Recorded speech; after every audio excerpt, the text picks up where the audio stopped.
hoje um convidado aqui muito especial, o Wellington Agapto. Isso. Acertei? Acertou. Então, prazer, Wellington. É um prazer enorme tê-lo aqui para a gente falar de segurança, cloud security. Demorou um pouquinho para a gente marcar esse bate-papo, um contratempo aqui, um contratempo ali, final do ano. Sei que seu dia também é muito corrido, gravações, cursos, né, dia a dia corporativo também. Mas, cara, é um prazer tê-lo aqui. Muito obrigado por ter aceito o nosso convite. E a gente falar um pouquinho de segurança, falar um pouquinho quem que é o Wellington no LinkedIn, nas mídias sociais, professor, palestrante, né, e um cara aí que dissemina segurança aí por onde passa. Muito obrigado pelo convite. É uma honra estar aqui, né? Esse podcast tão bacana. Eu já acompanho há um tempo, então, para mim, é realmente muito importante esse bate-papo. E muito do que você falou, poder falar sobre aquilo que a gente ama também é algo que brilha meus olhos. Poder falar sobre segurança, poder falar sobre nuvem, poder falar sobre tecnologia, sobre carreira, tudo aquilo que a gente mais gosta e, principalmente, conteúdo que a gente sabe que vai agregar a vida das pessoas e não simplesmente jogar por aí. A gente sabe do impacto que tem quando a gente traz esse material que hoje em dia a gente sabe que tem muito na internet, mas ao mesmo tempo de qualidade e que de pessoas que realmente querem agregar são muito pouco. Então, parabéns pelo esforço, parabéns pelo material, parabéns pelo programa e para mim é uma honra estar aqui com você agora. Eu que agradeço, muito obrigado. Então vamos lá. Wellington, por que você escolheu Cloud Security? Quem que era o Wellington antes de entrar para esse mundo de tecnologia? Como que o Wellington chegou em São Paulo e começou com a sua carreira? Conta um pouquinho para a gente. Então, eu sou o Wellington Agapto, comecei a minha carreira muito novo. Eu que simplesmente precisava de grana, eu era adolescente, queria curtir a vida, meus amigos todos tinham moto, todo mundo tinha grana para sair. E, graças a Deus, nunca faltou nada na minha casa. Mas, ao mesmo tempo, meus pais não tinham essa condição de, poxa, vamos dar uma moto para o meu filho. Não tinha isso. E eu falei, cara, não, preciso aprender alguma coisa, preciso trabalhar com alguma coisa. E aí, eu tentei ser mecânico de carro, de automóvel. Eu tentei fazer um monte de coisas que não deu muito certo, obviamente. E surgiu uma oportunidade de trabalhar numa loja de informática, lá em Queimados, no interior do Rio de Janeiro, na Baixada Fluminense. E aí, dessa loja, eu comecei a gostar de tecnologia.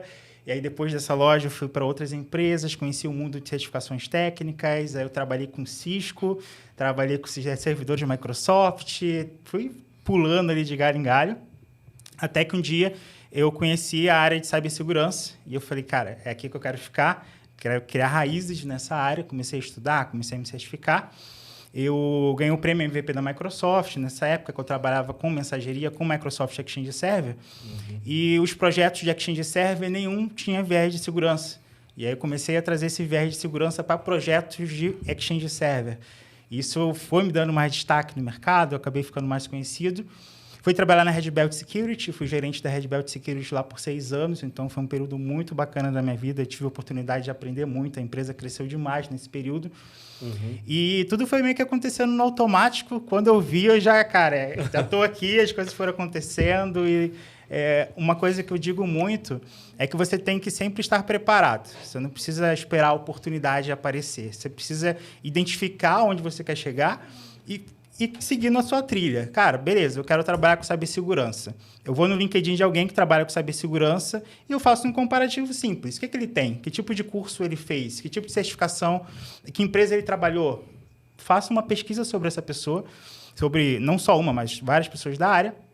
E com isso eu vou identificando e seguindo a minha trilha. Cara, se ele chegou lá com esses recursos, eu também consigo. Sim. E aí eu fui meio que fazendo isso. E aí fui recebendo prêmios, fazendo um monte de coisa. O canal do YouTube agora bateu 100 mil inscritos. A placa do YouTube está para chegar. Então, assim, foi tudo acontecendo muito rápido. Muito trabalho, muita correria. Mas é algo que eu gosto muito. Segurança está no meu viés, assim. Sou palestra em vários eventos também. O pessoal me conhece muito da comunidade técnica. O pessoal da Microsoft também. Esse dia foi engraçado, que a Unacademy bateu 12 mil alunos. E aí a gente virou um relatório, né, dos alunos. E aí eu me surpreendi que tinha mais de 50 alunos com domínio Microsoft lá. Então, tem gente da Microsoft que estuda comigo. Até porque a Microsoft não tem muito material em português, assim, para treinamento e tudo mais. Então, eu achei isso um número muito, muito surreal de se pensar, né? Então, cara, foi tudo acontecendo muito no automático, com muito trabalho duro. E eu hoje propago isso porque eu acredito que se eu conseguir, qualquer um também consegue. Com certeza. Eu acompanho a sua carreira ali no LinkedIn há um bom tempo, né? Então, como a gente estava falando ali, né, na entrada ali, quando a gente bateu aquele papo inicial, né? Você vai estudando a pessoa, você vai conhecendo a história, né? Então, eu vi ali as suas conquistas de YouTube, na Uniacademy, do MVP, de professor. Eu vi uma que você postou recentemente sobre uma questão ali que a gente não vai falar números, óbvio, aqui, uma questão de faturamento ali. Eu acho que aquilo ali é muito gratificante, né? Quando a gente vê o resultado do nosso trabalho se tornando realidade. É uma coisa que um cara que eu acompanho fala muito, né? O trabalho devolve. Com certeza. Né? Sobre essa questão do faturamento é engraçado, né? Porque quando eu cheguei em São Paulo, eu já era MCT, então eu já estava acostumado a dar aulas em alguns centros. E aí eu cheguei em São Paulo e fui tentar dar aula no centro e me fizeram uma aula teste lá. E beleza, fui lá dar aula teste. E aí, no final da aula teste, o dono dessa empresa falou para mim que eu nunca conseguiria dar aula em São Paulo, porque meu sotaque de carioca era muito forte. E isso era meio que impossível. Os cariocas detestavam, não sei o quê. Ele foi completamente idiota. E aí, sobre aquilo, eu falei, cara, quer saber? Eu não vou mais trabalhar para os outros, não. Vou começar a estudar marketing digital, eu vou começar a criar a minha própria história e fundar minha própria empresa de treinamentos. E aí, com base nisso, eu comecei a ir fora, o mundo de tecnologia, comecei a estudar marketing, comecei a cair dentro, Facebook Ads, YouTube, como é que isso funciona, né? Gatilhos mentais, eu ficava doido estudando tudo isso. E a coisa começou a fluir. E aí eu fundei a Uniacademy. A Uniacademy faturou R$1 milhão, que foi a placa da Hotmart que eu recebi. Então, assim, para mim é motivo de muito orgulho. E eu agradeço demais essa empresa por não ter me aceitado lá. Porque, caso contrário, se ela tivesse me aceitado, eu estava lá dando uma aulinha até hoje. Ganhando a merreca, que ganha pouco, né? Da aula presencial. Não ganha muito. É uma grana que ajuda, mas não é uma grana muito considerável. Então, assim, agradeço demais essa empresa. Durante a pandemia, ela quase quebrou, inclusive. Enquanto eu estava vendendo curso online, ela estava tentando no presencial. A pandemia quebrou isso. Então, assim, foi motivo de muito orgulho a Uniacademy hoje para mim. A gente tem 5 funcionários, a empresa cresceu demais. Então, Legal. Realmente ver o que se tornou a Uniacademy hoje, para mim, é motivo de muito orgulho. E quanto tempo da Uniacademy sair do sonho para uma realidade de R$1 milhão? Olha, quando eu comecei realmente a investir na Uniacademy, foi de 2 anos para cá. 2 anos, olha só que legal. Que aí eu comecei a investir, que eu falei, cara, isso tem que acontecer de verdade. Antes era algo tipo, lançava um curso aqui, um curso ali, né? O negócio era meio que o MEI, não tinha uma empresa muito credenciada. E, cara, eu falei, não, eu preciso mudar essa chave, a Uniacademy vai virar uma empresa de verdade. E eu comecei a investir nisso, aí comecei a contratar pessoas, comecei a investir no marketing digital e as coisas foram acontecendo, porque eu já tinha uma certa autoridade no mercado, as pessoas já me conheciam, eu só precisava da técnica correta para efetuar isso, para poder aparecer para as pessoas, para poder mostrar que os treinamentos estavam disponíveis e os resultados que eles traziam. Se você entrar lá na Uniacademy hoje, você vai ver a lista de alunos que já passaram com o método, a própria mentoria também, o LinkedIn o tempo todo o pessoal me marcando, agradecendo. Sim. Então, isso para mim é muito gratificante, acaba não tendo valor mais, né? Porque hoje, graças a Deus, eu já tenho um trabalho legal, então, assim, já consigo pagar as contas tranquilamente. Só que a Uniacademy é aquele negócio que você acorda de manhã e você fala, putz, hoje vai ser um dia incrível, porque eu tenho certeza que novos alunos vão se certificar, novas vidas serão transformadas, porque se um profissional hoje, ele ganha, por exemplo, R$2.000, digamos que ele tire 4, 5 certificações, ele consiga daqui a 2 anos um emprego para ganhar 10, ele está trazendo um benefício para a família dele, ele está dando para a filha dele a oportunidade de estudar numa escola melhor, de ter uma segurança para a família dele, de morar num bairro melhor. A gente estava conversando sobre isso agora há pouco, né? Da possibilidade de morar em bairros melhores. Então, você transforma realmente a vida da pessoa com o ensino. Nada transforma tanto a vida de alguém quanto o ensino.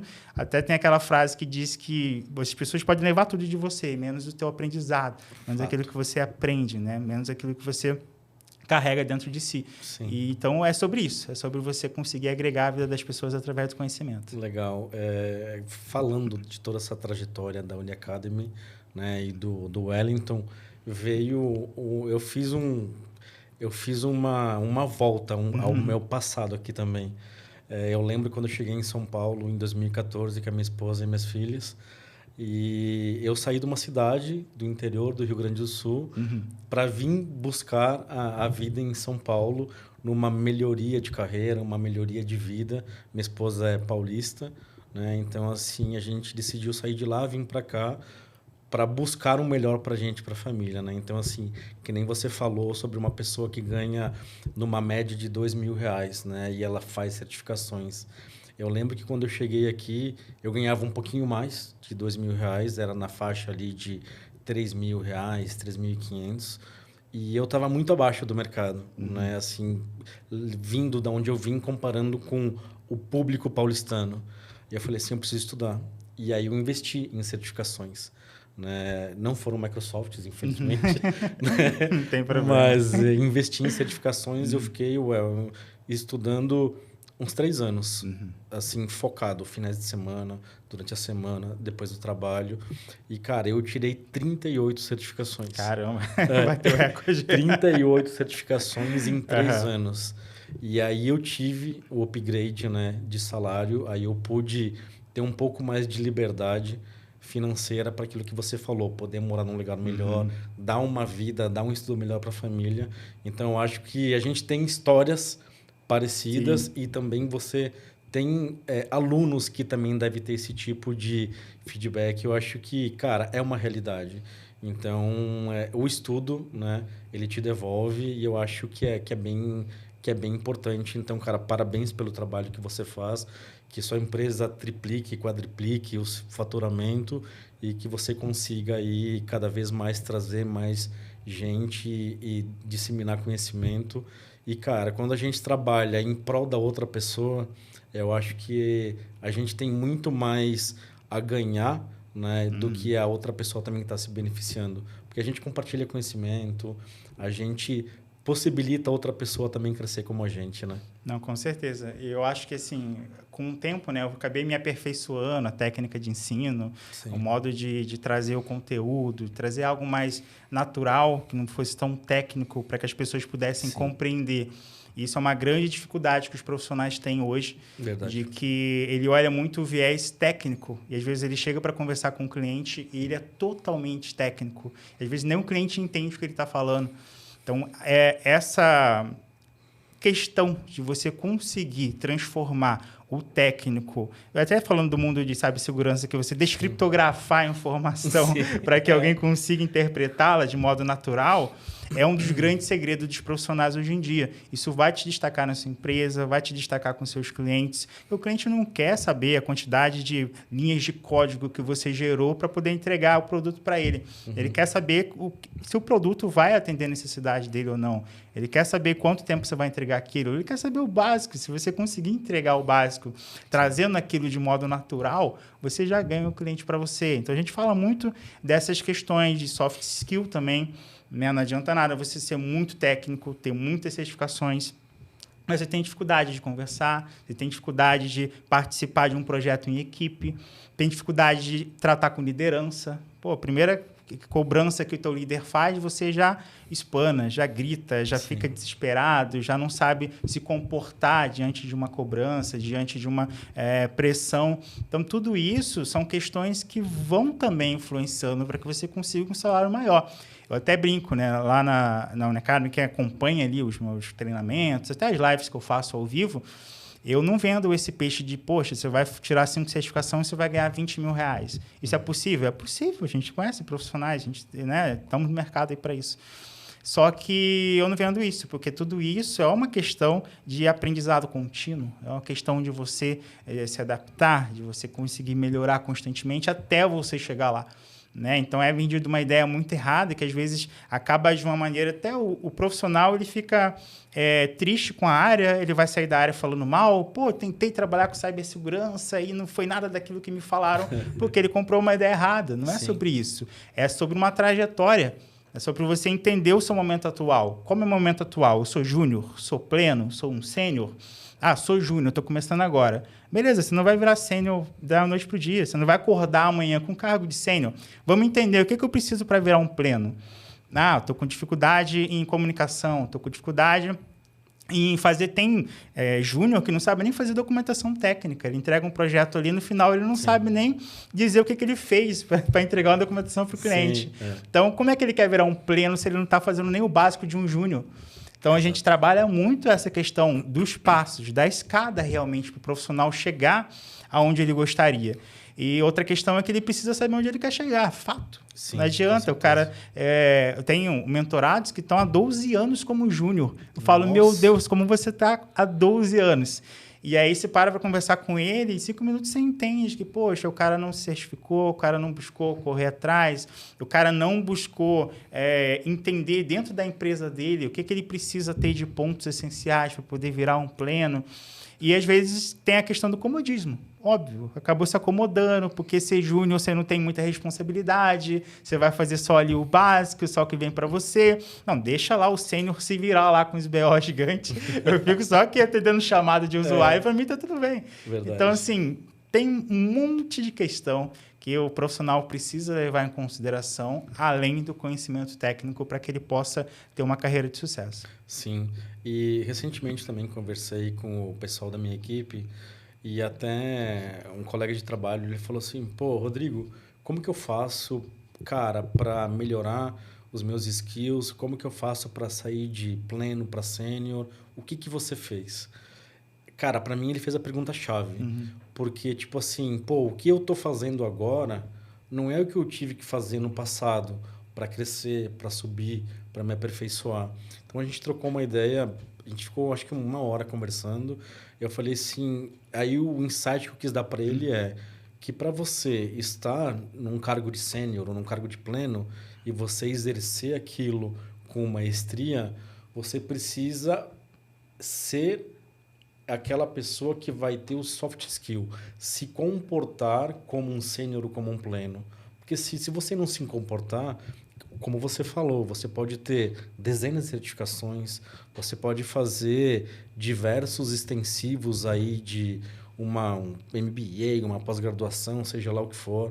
Se você não se comportar com aquilo que você quer ser e saber onde você quer chegar, cara, você não vai conseguir evoluir. Porque vai faltar aquele feeling, entendeu? Para que você se comporte como aquele cargo, né? É o que geralmente eu falo para a galera. Mas é muito bem isso que você falou, porque as pessoas precisam olhar para você e já te imaginar naquele cargo. Exato. Por exemplo, você é sênior e às vezes você quer sair de sênior, quer para um cargo de gestão. Se as pessoas não te olharem e falarem, pô, esse camarada aí, eu acho que ele daria um bom gestor. Se você não passar essa imagem, ninguém vai simplesmente te dar um cargo de gestão do nada, do além. O cara vai chegar, quer saber, vamos fechar o olho aqui, quem vai ser o próximo gestor? Isso não acontece.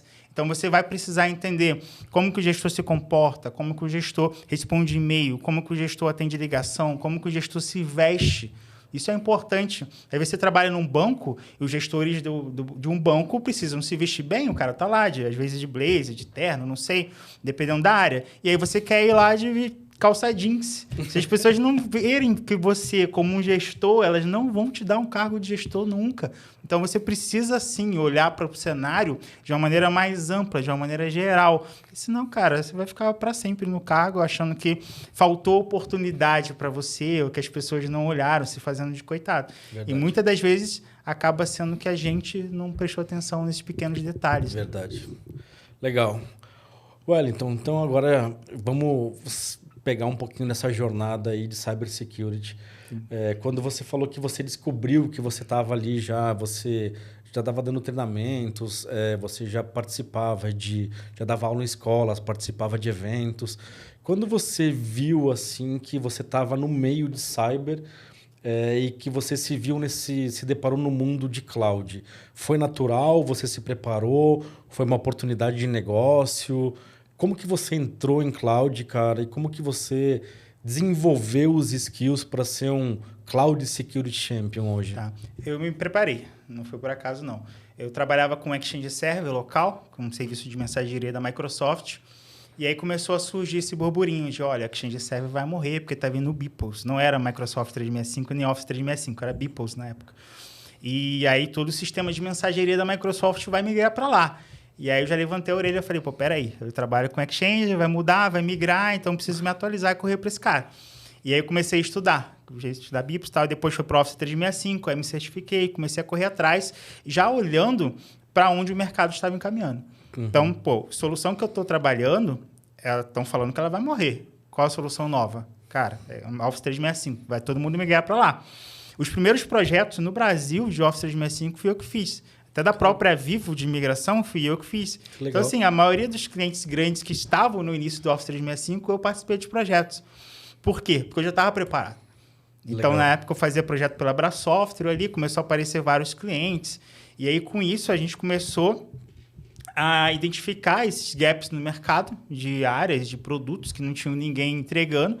Eu falei, cara, é aqui que eu vou ficar.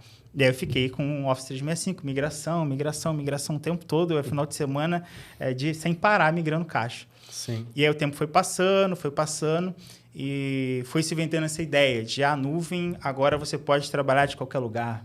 Você pode ser produtivo, você trabalha do teu celular, você trabalha do teu tablet, você trabalha do computador da sua namorada. É incrível essa ideia.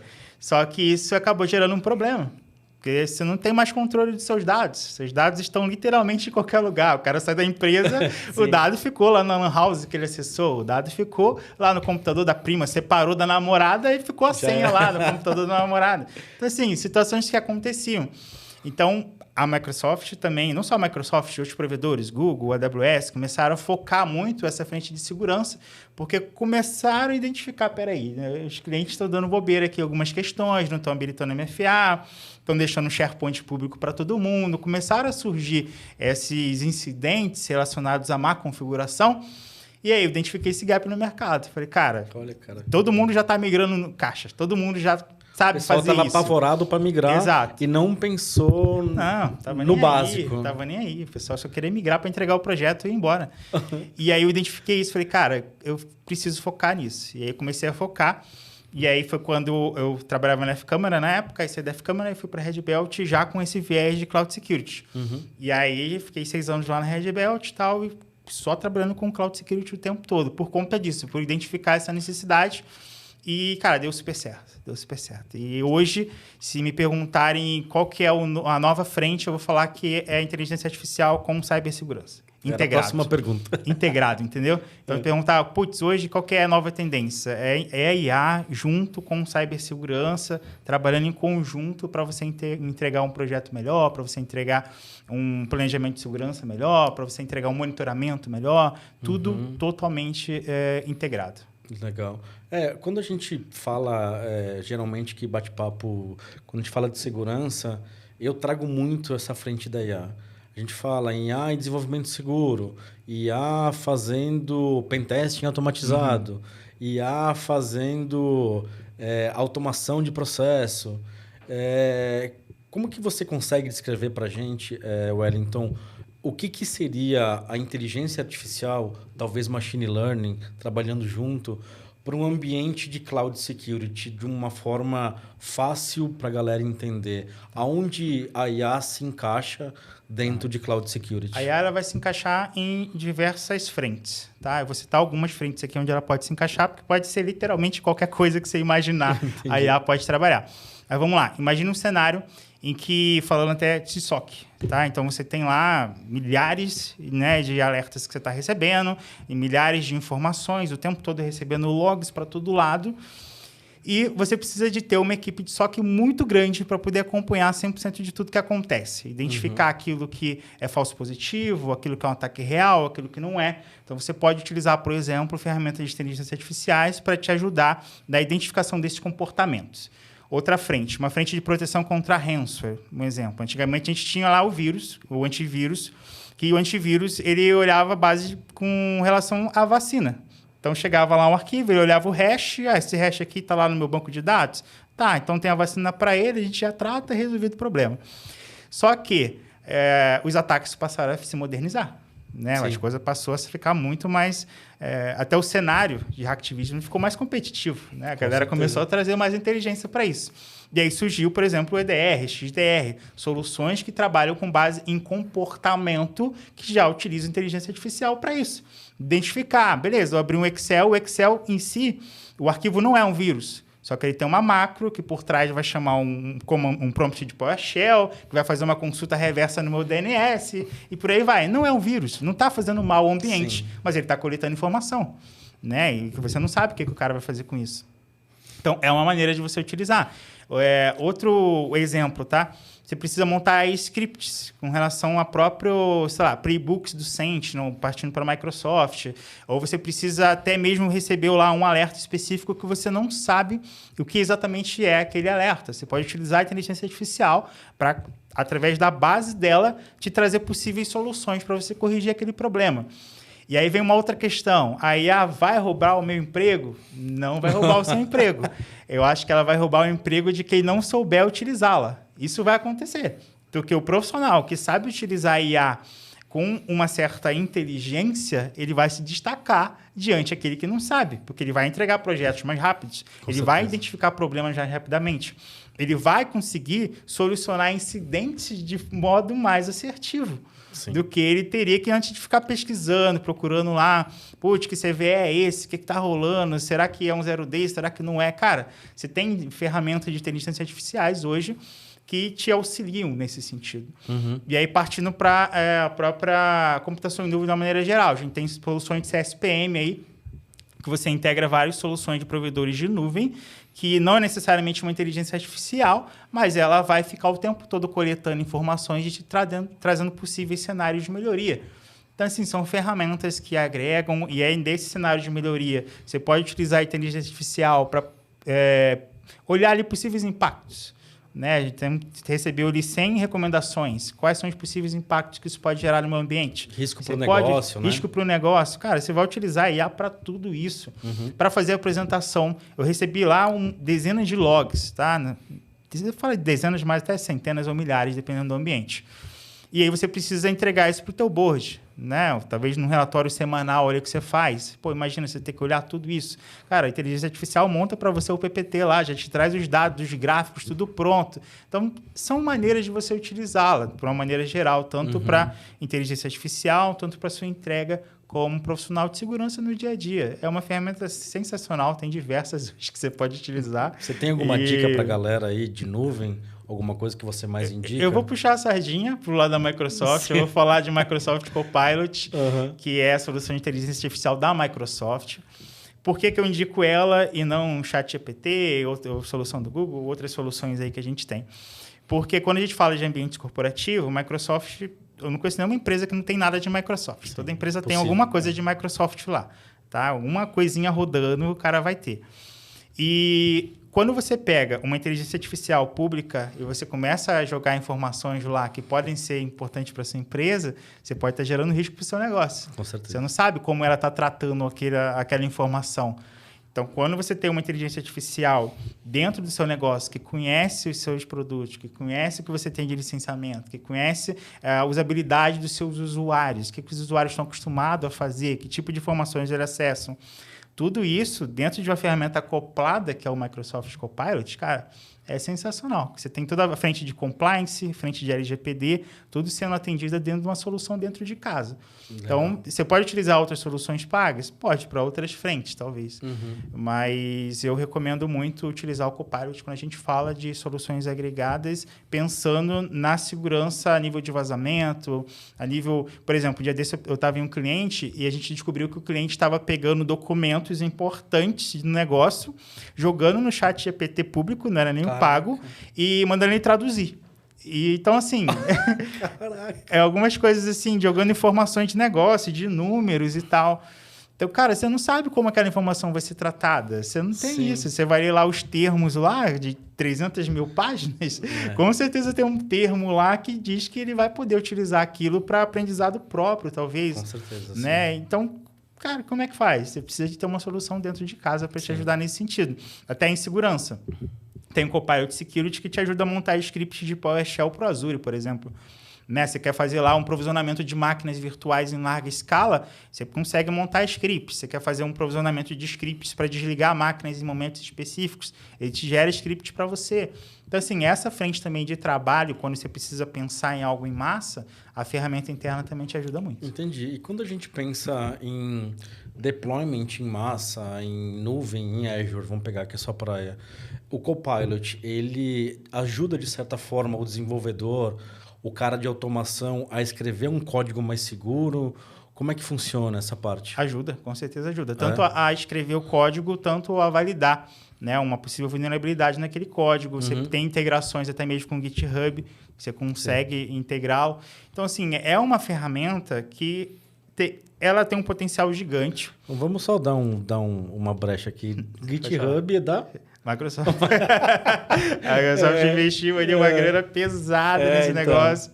Então, assim... Mas eu dei o exemplo até porque... Sim. Enfim, mas pode ser qualquer script. Você joga lá, a ferramenta te ajuda, Legal. Sim. Nesse sentido de segurança. É óbvio que não dá para confiar em 100%. A ferramenta também qualquer inteligência artificial, ela vai precisar do ser humano para validar o que ela está fazendo.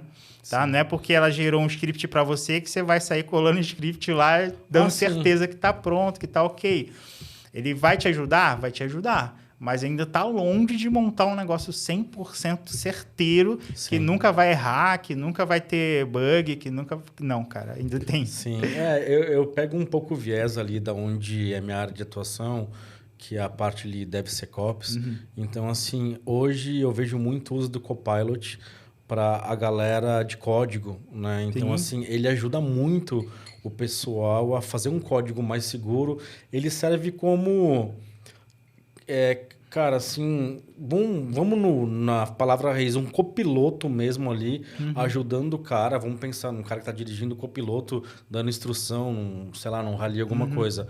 O Copilot, ele te dá dicas de como que você vai construir aquele código. Cara, não coloque isso, porque isso vai te gerar, sei lá, uma possibilidade de um shell reverso, né? Alguma coisa assim. É bem interessante. Eu já vi funcionando e eu achei bem bacana. Onde você instala no seu IDE e você consegue fazer diversas manipulações, diversas integrações com a parte ali de automação, né? No Visual Studio também. Então, ele te abre... Visual Studio também te abre um leque gigantesco para IA, para você trabalhar dentro da parte de cloud. Enfim, é bem bacana mesmo. E aí você foi além, mas ele também ajuda ali com o Excel. Você quer montar uma forma no Excel, ele pode ajudar a montar formas no Excel, cara.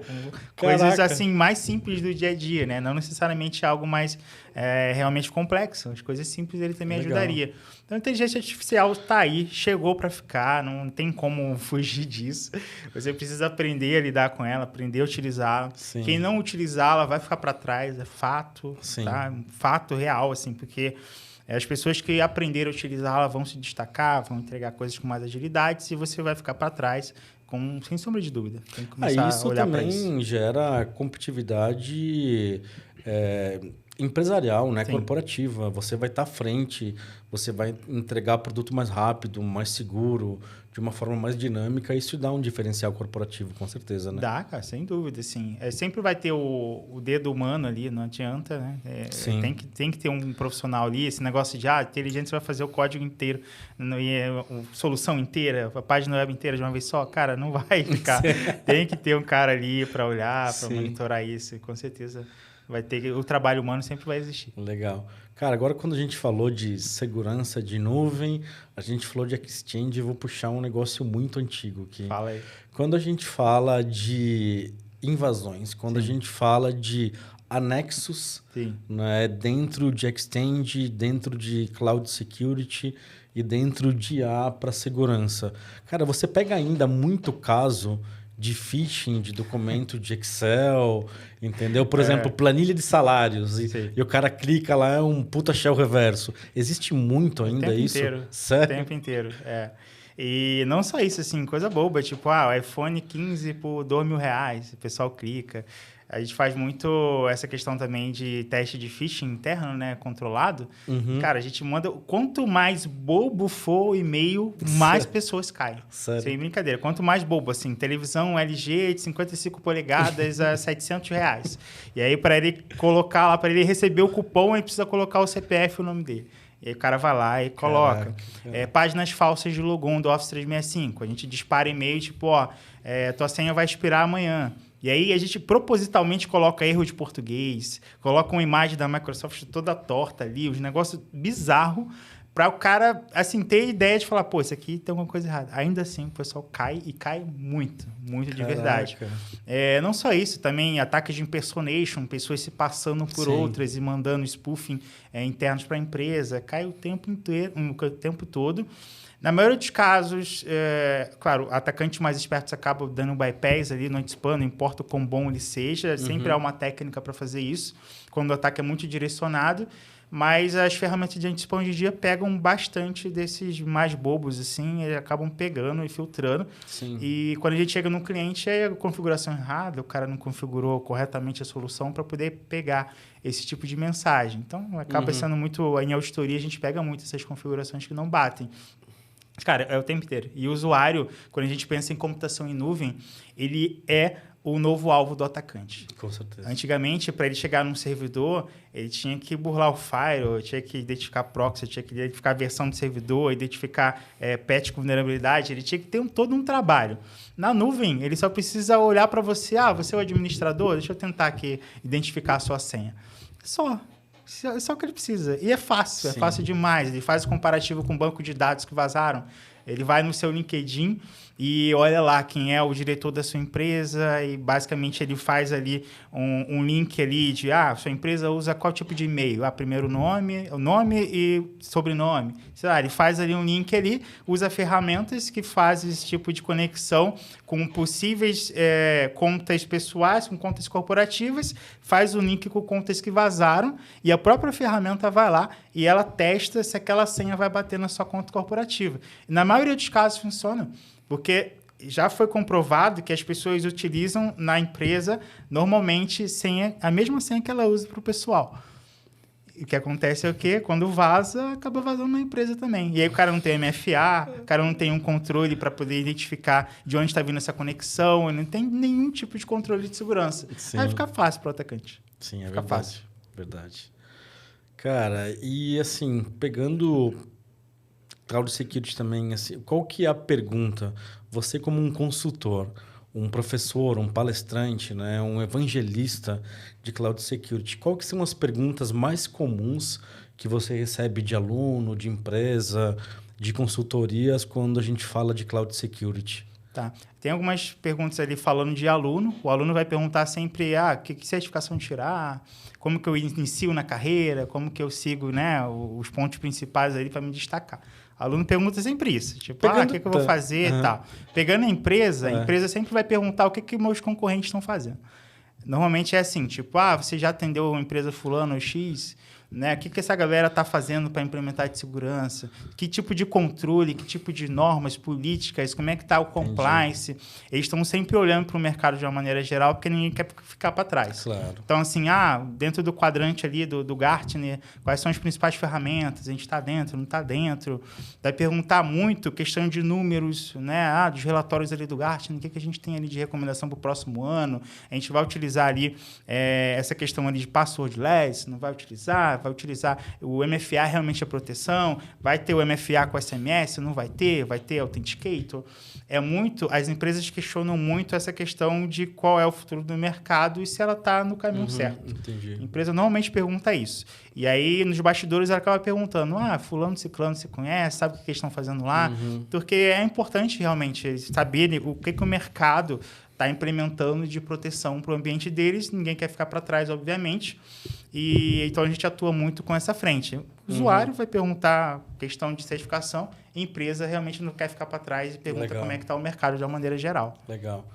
Então, indo para o último bloco aqui do nosso podcast, eu vou pegar esses dois ganchos que você deu para a gente mandar para a galera recados aí Começando por questão de certificação, para a parte de Cloud Security, voltando para o seu nicho, óbvio, para você falar mais aí. O que você orienta, Wellington, a galera estudar para Cloud Security, né, para a galera poder se desenvolver, saindo ali do básico até chegar num nível avançado? Tá, primeiro, ele precisa entender que existem subnichos dentro do mundo de cibersegurança. Né? Ele vai ter que olhar, eu quero ir para Blue Team, eu quero ir para Red Team, eu quero trabalhar com Cloud Security, eu quero trabalhar com DevSecOps, eu quero trabalhar com o quê? Né? Ele vai ter que identificar esses subnichos dentro de segurança da informação, identificar o que ele quer fazer. Digamos que você quer trabalhar com Cloud Security, especificamente a área que eu atuo. Beleza, você pode começar ali primeiro pela Security Plus, que é geral, né? Vai entrar em cibersegurança, você tem que ter ali da CompTIA, a Security Plus é de entrada. E falando de Microsoft, vai começar pela SC900, que é de fundamentos da Microsoft, de compliance, identidade, segurança. Aí vai ter SC100, SC300 e SC400. Tem que ter obrigatoriamente essas certificações. Aí você vai ter toda a frente de segurança abrangente da Microsoft. E uma é pré-requisito para outra ou tanto faz? Não, a SC900 é a principal, a inicial, e as outras você pode fazer dependente da ordem, tá? Não tem aquela cadeia que tinha no passado da Microsoft que tinha... Não, você pode fazer dependente da ordem. Eu recomendo fazer na ordem de numeração porque está meio que atrelado à dificuldade. Entendi. Tá, a SC900, você não vai conseguir fazer uma SC100 ou uma SC200 sem fazer a SC900, que é de fundamentos. Entendi. Então, se o cara não tiver uma base, se ele não montar um alicerce de conhecimento em cima daquilo e quiser partir para uma certificação mais técnica, ele vai levar bomba, porque as provas realmente exigem que você tenha esse conhecimento teórico e no dia a dia também. Ele vai chegar para conversar com o cliente, ele vai chegar para uma reunião, ele vai chegar para conversar até com o gestor dele para defender um projeto ou defender alguma atividade que ele está fazendo. Se ele não tiver o básico, ele está perdido. E aonde que os alunos, né, podem buscar esse nicho de informação? Óbvio, além do LinkedIn, do Wellington e das aulas da Union Academy.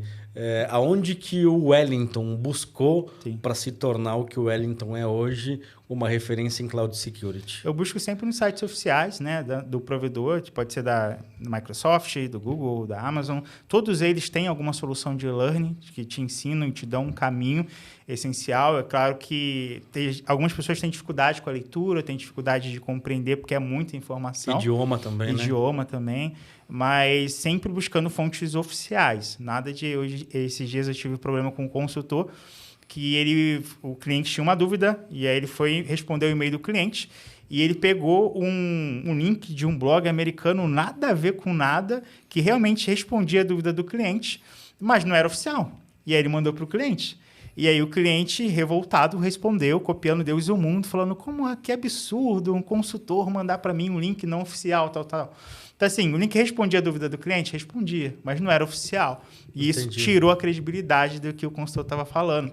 Por isso que eu sempre falo para a galera, cara, informação tem que ser oficial. Você quer aprender alguma coisa, você quer um passo a passo, um tutorial, você vai consultar outros blogs, obviamente, que às vezes você não encontra. Mas você vai utilizar daquela documentação para você fortalecer algo com o seu cliente, tem que ser oficial. Não vá buscar informações fora, em outros campos, né? O cara pega lá um site da Udemy, pega um cursinho lá e manda para o cliente fazer. Cara, não, você vai ter problema, né? Então, assim, tem que ser sempre fontes oficiais no site da Microsoft, da Google, da Oracle, o que seja, sempre do fabricante. Bacana. E quando a gente olha para o mundo corporativo, Wellington, qual que é o principal conselho que você dá para quem já trabalha com Cloud Security para proteger a empresa e o cara está meio perdido, ou ele está começando, ou ele tem ali um certo nível, de inicial para intermediário. O que você dá aí de orientação para essa galera que já está inserida no meio para chegar num nível de maturidade de segurança de cloud melhor ou aceitável? Tá. A primeira coisa, ele vai ter que fazer um assessment mínimo ali. Ele vai ter que rodar algumas ferramentas para identificar possíveis gaps. E normalmente são gaps de configuração. Porque eles pegam, às vezes, galera que não está acostumada a trabalhar com Cloud Security. O cara trabalhava com infra e aí bota ele para trabalhar com Cloud. E esse cara não teve preparação, esse cara não... Ele acha que trabalhar em nuvem é igual trabalhar com infra interna. E não é. é completamente diferente. Ele tem que ter um viés de segurança diferente, ele tem política diferente, ele tem que entender que as portas, os protocolos que ele liberava internamente não pode liberar em nuvem, né? Toda a parte de até DMZ que ele precisa levar para a nuvem, VPN, tudo isso que ele leva, mas não é igual. São maneiras diferentes de você trabalhar tudo isso. Então, tem que fazer um assessment para identificar possíveis gaps.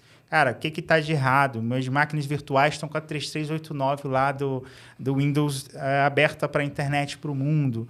E aí eu tenho contas que não utilizam MFA. Eu tenho aqui dentro do meu sistema e-mails, talvez, que a política de spam não estão configurados corretamente. Então, ele precisa fazer um levantamento completo para identificar o tamanho do problema que ele tem. E aí, com base nisso, fazer uma operação de guerra mesmo para poder elevar esse nível de maturidade dele. Caso contrário, ele vai ficar só tampando buraco. Vai ficar só, tipo, obra de prefeitura ali. Tampa um buraco aqui, um buraco ali, mas no final o asfalto está sempre ruim. Sim. Está sempre ruim. Você vai passar lá, o carro vai tremer tudo. Então, assim, ele precisa realmente fazer um levantamento completo. Isso, dificilmente ele vai conseguir fazer dentro de casa. Porque, cara, o cara já está envolvido no dia dele com tanto problema, com tanta coisa. Se você chegar para alguém interno seu e falar, faz um assessment de segurança para me entregar, o cara não vai te entregar, ele vai criar trabalho para ele mesmo. Ou, no máximo, ele vai te entregar um relatório menor do que deveria, porque ele vai ver a quantidade do buraco, ele não vai, né? Ele está se expondo ali. Sim. Então, não estou nem julgando esse profissional, porque, né, é complicado. Então, ele precisa realmente contratar uma empresa, contratar alguém para fazer esse levantamento, identificar o tamanho do buraco e aí fazer um planejamento mesmo de identificar esses gaps. Eu tenho lá, né, um sistema de web, lá, uma aplicação web que está lá na minha AWS, que está exposta para a internet e que tem diversas vulnerabilidades. Cara, tem que identificar. Tá em nuvem, você tem um problema ali, com certeza, de configuração. Eu posso te dar certeza que não teve um ambiente que eu peguei de nuvem hoje que não tinha uma configuração que tivesse que ser melhorada ali. Sempre tem um parafuso para apertar. Legal, bacana. E na verdade, uma manutenção constante, né? Porque Sim. sempre vai ter novas features, sempre vai ter coisas que melhoram, que saem, que entram. A própria... boas práticas, né? Se você olhar as práticas de segurança, todo ano está se renovando. Sim. Então, assim, não adianta você fazer um trabalho nesse ano e aí você cruza o braço e fala, poxa, tô seguro agora, tá tudo bem. Nos próximos 3 anos eu tô tranquilo. Não, cara, tem que ser constante ali o tempo todo, ser vigilante quanto a isso, porque uma hora pode ser que o problema chegue para você e quando chegam esses problemas, principalmente de ransomware, é complicadíssimo. Sim, show de bola. Wellington, cara, muito obrigado pelo bate-papo que a gente teve aqui. A gente falou desde o início, desde o sonho, né, o crescimento, empresa, ensino, o Wellington profissional, consultor, palestrante. E finalizamos aqui com melhores práticas para quem também acompanha você, alunos e futuros, né, profissionais de Cloud Security. Queria te agradecer imensamente por ter dado esse espaço na sua agenda para vir aqui no SOC Brasil, a gente bater esse papo bacana. Com certeza aprendi muito aqui também, né? A gente leva muito insight aí para a vida. Cara, prazer imenso tê-lo aqui, é uma honra tê-lo, uma referência de cloud aí, uma referência no mercado de Cloud Security, tê-lo aqui para a gente entregar conteúdo, conhecimento para as pessoas que assistem os nossos canais no Spotify, no YouTube, e também faço um convite, óbvio, a entrarem aí no canal do Wellington para aprender um pouco mais de Cloud Security, né? Muito obrigado, Wellington. Eu que agradeço, foi uma honra, realmente. Eu gosto muito de conversar, gosto muito de falar sobre tecnologia. Quem me acompanha sabe, né, da minha paixão por isso. Então, muito bacana. O convite demorou, as agendas não estavam batendo, mas eu acho que veio no momento certo, não é? No momento que realmente tinha que acontecer. Então, mais uma vez, muito obrigado. Pessoal que quiser me seguir, procura lá o Wellington Agapto no Instagram, no LinkedIn, no YouTube. Cara, se jogar no Google lá, vai aparecer. Até o ChatGPT me acha agora. Você coloca quem é o Wellington Agapto, ele aparece lá na descrição.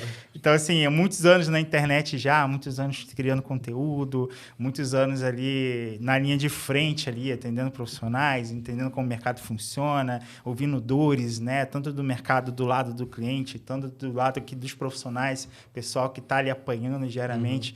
Então, com certeza, a gente sempre tem uma coisa para agregar. Eu fico muito feliz aqui de ter vindo aqui hoje. Legal, bacana, show. Cara, parabéns pela sua história. Obrigado. E espero poder encontrá-lo aí em outras situações futuras. Não, sem dúvida, a gente vai se esbarrar, o mercado é pequeno. É verdade. Beleza, galera. Muito obrigado. Mais um podcast Só que o Brasil que se encerra por aqui. E a gente se encontra no próximo bate-papo. Valeu!